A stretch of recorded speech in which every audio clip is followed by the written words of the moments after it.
is a lamp unto my feet, and a light unto my path. Thy word is a lamp unto my feet, and a light unto my path. First reading. A reading from the second book of Kings, chapter 5, verses 1 to 15.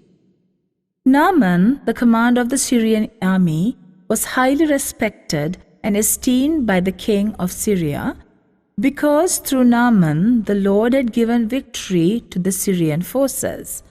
He was a great soldier, but he suffered from a dreaded skin disease. In one of their raids against Israel, the Syrians had carried off a little Israelite girl who became a servant of Naaman's wife. One day she said to her mistress, "I wish that my master could go to the prophet who lives in Samaria. He would cure him of his disease." When Naaman heard of this, he went to the king and told him what the girl had said. The king said, "Go to the king of Israel and take this letter to him." So Naaman set out, taking 30,000 pieces of silver, 6,000 pieces of gold, and 10 changes of fine clothes. The letter that he took read, "This letter will introduce my officer Naaman. I want you to cure him of his disease." When the king of Israel read the letter, he tore his clothes in dismay and exclaimed, "How can the king of Syria expect me to cure this man? Does he think that I am God, with the power of life and death? It's plain that he is trying to start a quarrel with me." When the prophet Elisha heard what had happened, he sent word to the king, "Why are you so upset? Send the man to me, and I'll show him that there is a prophet in Israel." So Naaman went with his horses and chariot and stopped at the entrance to Elisha's house. Elisha sent a servant out to tell him to go and wash himself 7 times in the Jordan River, and he would be completely cured of his disease. But Naaman left in a rage, saying, "I thought that he would at least come out to me, pray to the Lord his God, wave his hand over the diseased spot and cure me. Besides, aren't the rivers Abna and Pharpar back in Damascus better than any river in Israel? I would have washed in them and been cured." His servants went up to him and said, "Sir, if the prophet had told you to do something difficult, you would have done it. Now, why can't you just wash yourself, as he said, and be cured?" So Naaman went down to the Jordan, dipped himself in it 7 times, as Elisha had instructed, and he was completely cured. His flesh became firm and healthy like that of a child. He returned to Elisha with all his men and said, "Now I know that there is no God but the God of Israel. So, please, sir, accept a gift from me." The word of the Lord.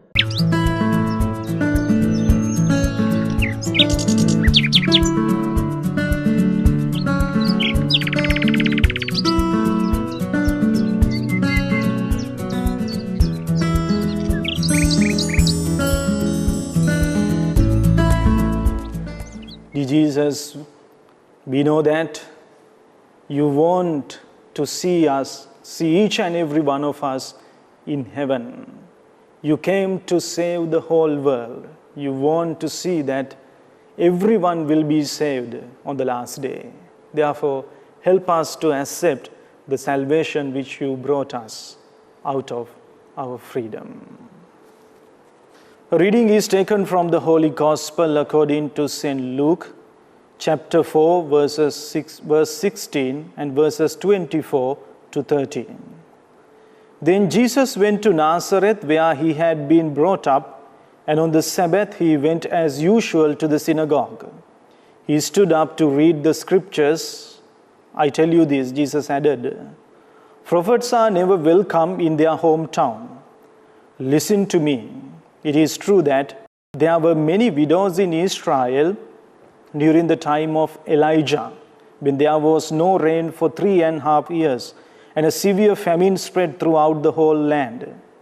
Yet Elijah was not sent to anyone in Israel, but only to a widow living in Zarephath in the territory of Sidon. And there were many people suffering from a dreaded skin disease who lived in Israel during the time of Prophet Elisha. Yet not one of them was healed, but only Naaman the Syrian. When the people in the synagogue heard this, they were filled with anger. They rose up, dragged Jesus out of town, and took him to the top of the hill on which their town was built. They meant to throw him over the cliff, but he walked through the middle of the crowd and went his way. This is the gospel of the Lord. My dear brothers and sisters in Jesus Christ, Jesus knew very well that he was sent primarily to save the lost sheep of Israel. He knew that first and foremost he must save Israelites, and then through Israelites, mainly through the 12 tribes, Jesus wanted to save the whole mankind.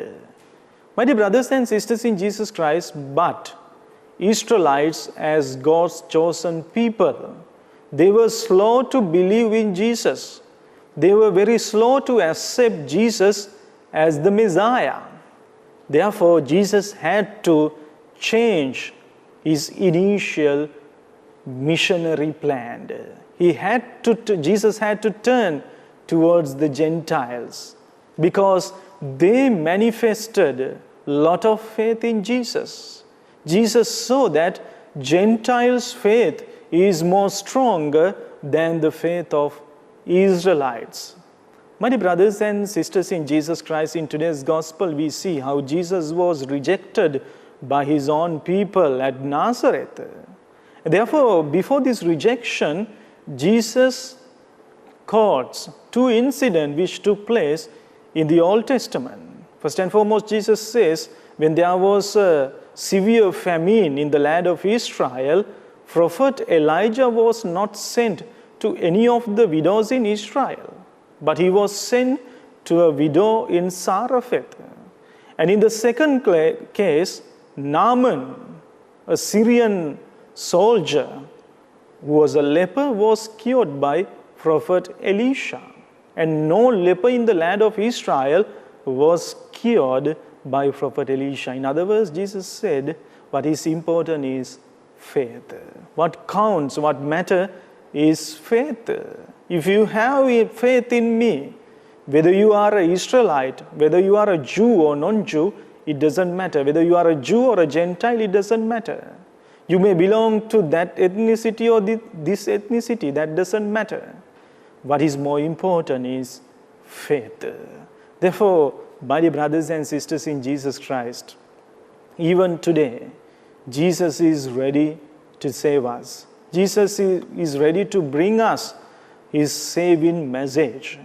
But if we are not ready to accept that saving message, then others will definitely receive God's salvation. Because God's salvation is universal. Where there is faith, there one can attain salvation as well. Amen. Wachanayano